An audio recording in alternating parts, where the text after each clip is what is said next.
From Washington, D.C., this is Middle East Focus. Welcome to Middle East Focus. I'm Mike Sexton, the director of MEI's cyber program, and today we're going to be talking about critical infrastructure security in the Middle East. To help us unpack the issue, we're joined today by three great guests. First is Scott Coleman. With 25 years of experience in high-tech software companies, both on the East Coast and in Silicon Valley, Scott has made a career of developing real-time mission-critical software products for large enterprise networks and the cloud, and successfully bringing them to market. Scott has been with Owl Cyber Defense for 6 years and leads the marketing team in opening up new markets and evangelizing the security of data diodes and cross-domain solutions globally. Next, we have John Fleming, who recently completed a distinguished 30-year career at the CIA, where he retired at the assistant director level. During his career, Mr. Fleming, an Arabist, served nearly 2 decades on the ground in the Middle East with management positions over multiple war zone assignments and throughout the region. Mr. Fleming holds an MS in National Security Strategy from the National War College and a BA from Lehigh University in International Relations. Last but certainly not least is Chris Kubecka, the founder and CEO of HypaSec, which offers nation-state incident management, ethical hacking training, and expert advisory services to governments. Prior to HypaSec, she headed the Information Protection Group and International Intelligence for the Aramco family, reestablishing international business operations, helping to stabilize the oil market, and implementing digital security after the company suffered from one of the world's most devastating cyber warfare attacks. The first question that I've got here, I would like to ask to John and Scott. So most of our listeners are not cybersecurity specialists. So I would like to start with terminology. What is operational technology, also known as OT? Where is it? Why is it important to consider as a cybersecurity risk? Well, first of all, Mike, I'd like to say thanks for being invited today. It's a great pleasure to be able to talk about this issue with you.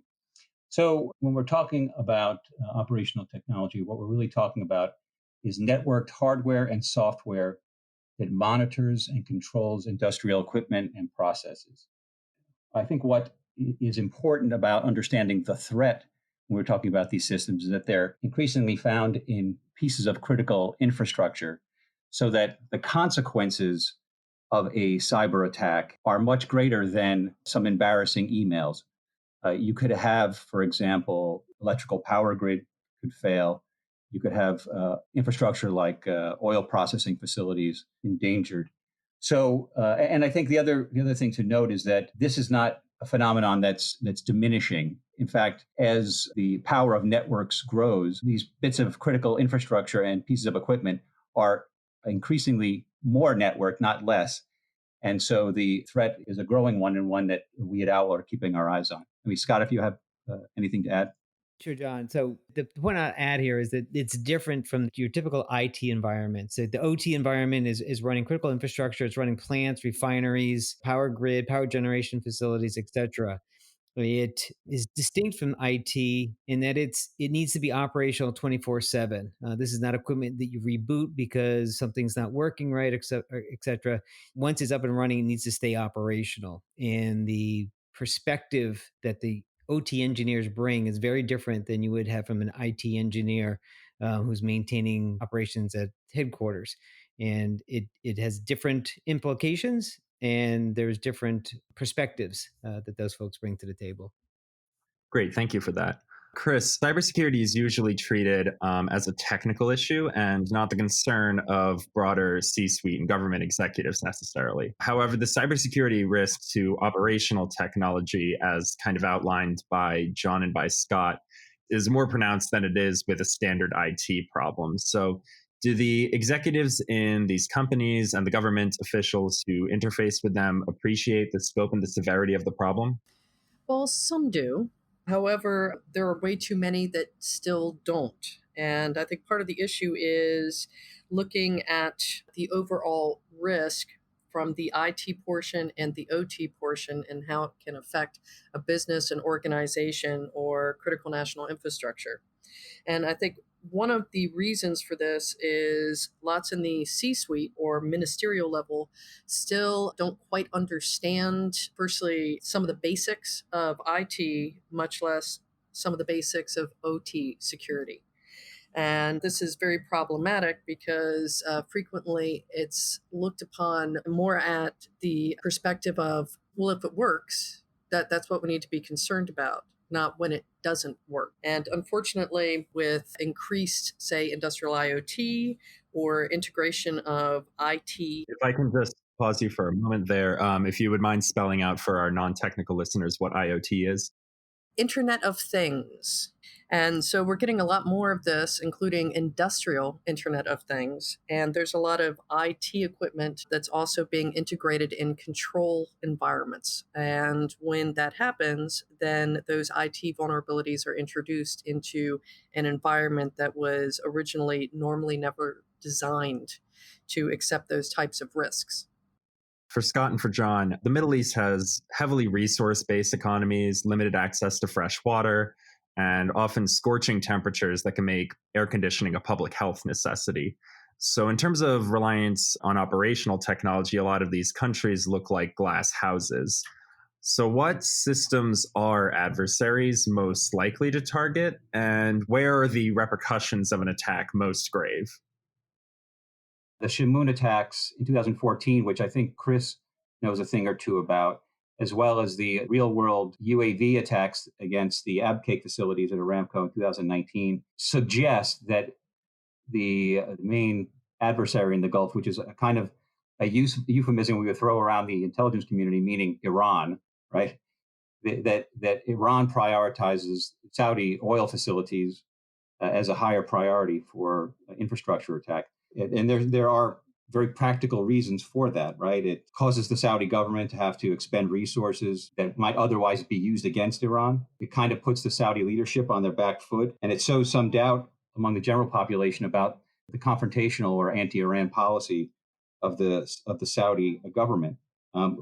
As you can kind of move up the escalatory ladder, and I think there's some interesting questions here, possibly you might look at them as kind of the law of war or a question of when a cyber attack merits a response in the real world. For example, take the electricity grid or water system. Now, if a state actor, in this case, I would say Iran would be at the lead, but it could be any state actor, took action against the electrical grid that, for example, denied power to a hospital system that caused multiple deaths. Does that rise to the level where a government is justified, is allowed to take further measures in the real world against an actor like this hypothetical case like Iran? I don't think we've settled that question, but as we become more reliant on these systems going forward, it's going to be hard to not have some of these more tragic consequences appear. And this question will have to be answered one way or another. There was an attack against Estonia there, a lot of damage done. I think that was maybe the first instance of a state actor in a very pronounced, direct, and comprehensive way went after the cyber infrastructure of another country. But it is absolutely something as we move up the ladder of complexity where we have more networked, interlocked, that the risk of this type of catastrophic event where there are actual casualties, it's problematic. And it just speaks to the need to, as we increase the amount of technology that's out there in terms of networked OT, that we have to be vigilant because the consequences are going to be greater than they have been in the past, in my view. I think what you're drawing there, John, is a comparison potentially to the importance of OT technology, critical infrastructure, to what was historically been potential military targets, right? So where people knew it was necessary to protect military targets, it becomes just as important now to protect critical infrastructure with the same diligence. It's funny that you should bring up Estonia as well as norms around attacking targets like hospitals. I'm actually working on an article right now that touches on the Tallinn Manual, which NATO prepared to try to apply norms of the law of armed conflict and sovereignty to cyberspace. And, it would state definitively that if there were a state-sanctioned cyber attack against a hospital, for example, because that is civilian infrastructure, that should, at least as asserted in the Tallinn Manual and kind of by nature, by the agreement of NATO, would be be an attack on civilians. It would be the equivalent of bombing a hospital. So that's a really important question to kind of make sure we keep in mind with respect to this domain, since there aren't international agreements around this at the level of the United Nations. And even the Talon Manual is just a guidebook. It's not an actual legally binding document in any way. Yes, it's an interesting question, and it is really a hard one to sort out. And it is not something that can necessarily happen in isolation. I mean, you could also have a conventional military attack that is paired with a cyber attack. And I think this is something that Cybercom, it's a doctrinal thing for the U.S. military that happens, but we should be aware that it's out there. And I would just make one other small point is also that adversaries are now capable of doing things that are very subtle and hard to notice, right? So you can degrade the performance of systems that causes them to fail over time, but still in a way that has a deniability. And so it's not just a denial of service attack, the old style, like where you kind of hits you in the face. There's a remediation plan. You spring into action. You do a prescribed set of things, and you're good to go. I think we're looking at a slightly different world and a slightly different scope of threat. Yeah, I want to make sure that we give Chris as well a chance to chime in, since we were discussing Shamoon, and there quite literally is no one on earth better to talk about the Shamoon cyber attack against Saudi Aramco than Chris Kubecka. It's interesting because during the Shamoon attacks, when Saudi Aramco disconnected themselves from the internet as a precaution, what didn't really hit the news was the fact that Saudi Aramco provided a lot of the infrastructure around the country, meaning if you wanted internet connectivity for a hospital or police station or communications lines for a fire department, that was actually cut off and restricted because they did not want to, say, infect anyone else. And, it was a situation where I'm not sure if anyone died, but I can definitely see that there were probably cases where the emergency services were degraded, so could have led to deaths. And what I found interesting was a few years ago, we did some EU NATO member cyber warfare exercises in Brussels. And we had 3 scenarios. The final one actually killed a lot of people in the scenario. And we separated various countries into working groups. And there was only one group of countries that actually used a weapon against the attacker. Several of the groups could not come to a decision. And 2 of the groups, I believe, came to a decision of between EU solidarity and Section 5 of NATO. So it was still very difficult, even with the guidance from the Talon Manual, when we showed in the scenario tens of thousands of people were killed, to actually come together and come to a consensus. I also wanted to follow up on Scott and John had mentioned Iran being the primary adversary when it comes to this form of security. Because when we talk about, cyber risk, we talk about cyber threat actors, we're thinking about criminals, we're thinking about lone wolves, we're thinking about, criminal organizations, terrorists. But when it comes to critical infrastructure security, we really tend to just drill down and talk about state actors. Do you think that makes sense? Is that fair? Is there something that we're missing? I think that we are obviously looking at nation states, but there are situations where there have been insider threats, meaning either inside the companies or internal citizens. We also have seen competitors. In Texas, there was an oil company that attacked a competitor, and that ended in some criminal charges. Extortion from certain terrorist groups, because any way that they can get money, they're going to try. Then we have the sticky situation of hackers for hire, whether they are hired by a government entity, like the Raven project that we heard about in UAE, using ex-intelligence agents, to a hacker who is just hired. For example, a particular nation state in the Middle East tried to offer me €100,000 a month to teach critical hacking infrastructure with a focus on nuclear facilities. Obviously, I did not take them up on that offer. Right? As far as we know, Chris. No. Trust me.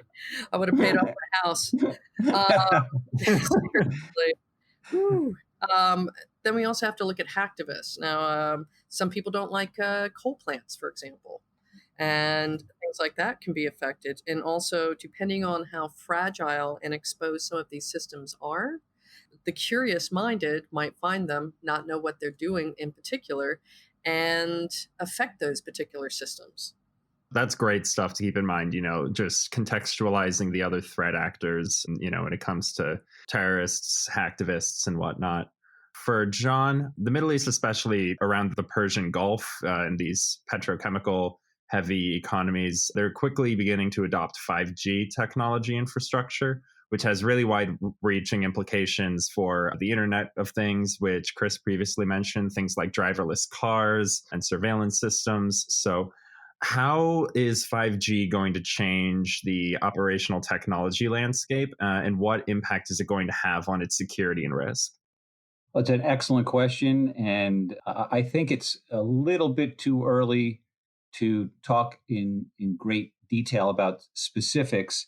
But I think we can sort of infer a few things from the overall design of 5G that will kind of send us in a direction of really having to be more vigilant and vigilant in a slightly different way. And I'll let Scott talk about that in a second. But for general understanding, 5G is moving away from a kind of a hub and spoke system to a more software based way of doing business. That it's a web of digital routers that are interconnected, and there's lots of antennas everywhere. And the proliferation of antennas can be problematic. And 5G's relationship to controlling the Internet of Things is, I think, where Scott and I and our folks at OWL, and I'm sure Chris as well, we're trying to devote some brain power to scoping and understanding the threat. But I think if we're reaching the limits of my technical understanding, and I'll turn it over to Scott to get a little bit more specific.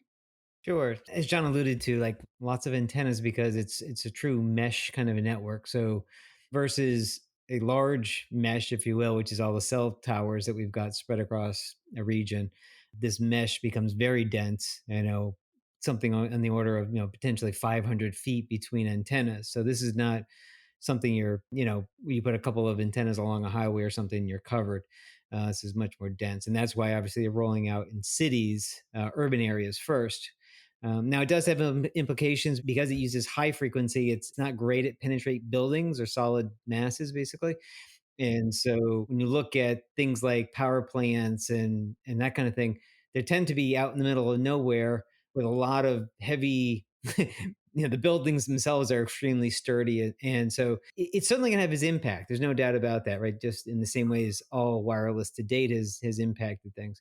But there's always a point where you hit that antenna or you hit the ground or you hit a wire, and it's all around creating the right architecture. And today we have solutions that are going in and sitting between the device that you don't want to be compromised and the wireless environment. So that architecture doesn't need to change really with the advent of 5G. You may have to be more widespread and touch more points because you have many more wireless points in the network. But in general, some of the same methodologies and principles that are used to protect devices today behind wireless, because obviously wireless is used today in the OT, and the same principles can be applied. Some of the stuff that John alluded to in terms of sort of brain power is we're really looking to miniaturize technology and build it into devices. And this is where a lot of the big OEMs are going, companies like Siemens and Schneider Electric, et cetera, that are actually embedding security into their devices. So basically the device itself is protected. And there's a number of new initiatives that are well underway that go towards protecting those devices from the inside out rather than sort of ad hoc or add-on, bolt-on kinds of cybersecurity solutions. I think you're absolutely right about it still being too early to know exactly what the implications of the 5G revolution are going to be, but you can never ask too much, I think, because all of these are sort of incremental changes. It's not a brand new form of technology. It's an evolution of the existing technology. And you can never spend enough time anticipating what it's going to end up looking like, what the implications will be. I want to pivot back to Chris, just, based on your experience helping Aramco recover after the Shamoon cyber attack. Could you speak a little bit to what is required to cover from an attack on operational technology? How long can it take? What does the cost of recovery look like? And what is the sort of damage and impact that can't be undone? Well, depending on if it's something minor, where all the malicious code and set commands and so forth can be found, and it's also on newer equipment that has various support options, it can be somewhat quick. However, there's still testing and ensuring interoperability, and sometimes some of the devices have to be reset. At the same time, if we're discussing a power plant or an oil production platform that is not very new, since these things are built sometimes to last 20, 30 plus years, sometimes an attack will actually take out or brick and completely disable some of the devices on the control network. And what that means is you can't replace the parts. There are no more replacements. There's a public transport system I know of that I've worked with that they've got 40-year-old signaling systems. The BART public transport system in California has to buy parts off of eBay when they can find them because they're no longer manufactured. That's not good news. Oh, so I mean, it can depend on a lot of variables, but it's not the easiest thing to recover from at all. When you're talking about damage to physical technology and things like bricking, where the device itself can be entirely useless, talking about something much scarier than just damage to data and information. Going back to John and Scott, where do you think the risk against operational technology is least understood or least appreciated? I think the fact that people have a poor understanding in general of how far these technologies are deployed into their like sort of everyday lives. There's a lack of understanding that when you wake up in the morning and turn your tap on and water comes out, or you plug in your coffee machine, that there's a host of it's not just a plant generating electricity with wires running to your house, for example, right? There's a whole bunch of industrial control systems that are all networked together that are behind that. So I think people don't understand the interconnectivity of all this technology, and that it's only becoming more so, becoming greater as we go forward. Scott, did you have anything you wanted to add to that? Yeah, no, I think John's right. Critical infrastructure is everywhere. It's a substation right down the street, from your house or from your apartment building or whatever, that if compromised is going to sort of create all kinds of issues. And I think some of this dependence on this technology, and what Chris's remarks just on the fact that some of this stuff is very old, and that is the same thing we see as people deploy solutions and they expect them to run 10, 15 years at a shot because what it's running, they don't want to take it down, they don't want to do the upgrades, and that's why you end up with technology that's so old. If it's working and it's functional and it's producing what it needs, they want to keep it. And that's the other reason I think the impact of 5G is going to be, a longer sort of entry into that is because there's just not a pressing need or desire to upgrade technology and move to the latest and greatest just because it's disruptive by very nature. So Yeah, I could absolutely understand that. I mean, if computer users, and I include myself in this, find it to be an annoying hassle just to restart their iPhone or their MacBook because there's a critical security update, I can only imagine how much more pronounced that becomes when you're talking about an electric grid that impacts thousands or tens of thousands of people. yeah, you've got nuclear power plants, right, that have a maintenance window once every 18 months, right? So that's your shot. That's your one shot to do an update or an upgrade or whatever. So, I'm sure Chris has experienced this many times. One last question for Chris. What can governments do right now to control the cyber threat to critical infrastructure? Is the answer better regulation or diplomatic de escalation of tensions, or is it something else? Well, I do think that some regulation, if the financial costs are more accurately measured, would be a good idea, but I say some. I have a recommendation kind of in between, which is something that I've been advising the German government on, is looking at government level advisory boards of technical experts involving some legal, procurement, academic, subject matter expert, etc., who also actually have a voice. Many countries have health and pandemic boards, especially nowadays, but they're not expecting the attack still, which is problematic. And in closing, I'll actually be doing a closed dialogue. I was invited by the United Nations Institute for Disarmament Research to speak with UN permanent member states and UN missions on what can be done for cyber norms and joint international response on attributable malicious cybersecurity attacks against critical infrastructure on the 3rd of July to try to tackle this on an international level. Scott, just knowing that you've got as well a lot of, experience doing business in the region when it comes to critical infrastructure and OT security, if you wanted to tack anything onto that, what advice would you give to governments to handle the cyber threat to critical infrastructure and operational technology that they could do right now? Yeah, I mean, you sort of we talked about this a little bit before, and you asked the question around, how is it least understood or underappreciated? I'd say the people running the plants in region, the governments, they understand the severity and the importance of getting proper critical infrastructure in place. They're always looking for what's the right solution because you have a wide range of things that need to be covered and done. From a T&D network where you're spread out over potentially thousands of locations to a Sorry, what is a TND network? transmission distribution. So we talk about the power grid, right? You got the generators who create electricity and the T&D guys who actually bring it to a house or a building or facility or plant or whatever. So it's getting the power from the point of creation to the consumer, the user, right? So obviously that's a very spread out network with lots of points of presence. And then the opposite end of the spectrum is you got a single nuclear power plant and you want that completely locked down. So you've got all those things at play in the region, and I think the people that are tasked with bringing them online and securing them they understand the ramifications, and they're pretty very serious about what they do. It's probably the folks on the outside looking in that may not realize everything that goes into trying to protect the critical infrastructure to maintain stability in society, basically. Well, we will have to leave things there for today, but John, Chris, Scott, thank you all for joining the program. Thank you as well to our audience for listening in and to our production team for their hard work on today's program. We will see all of you next week. This has been a presentation of the Middle East Institute.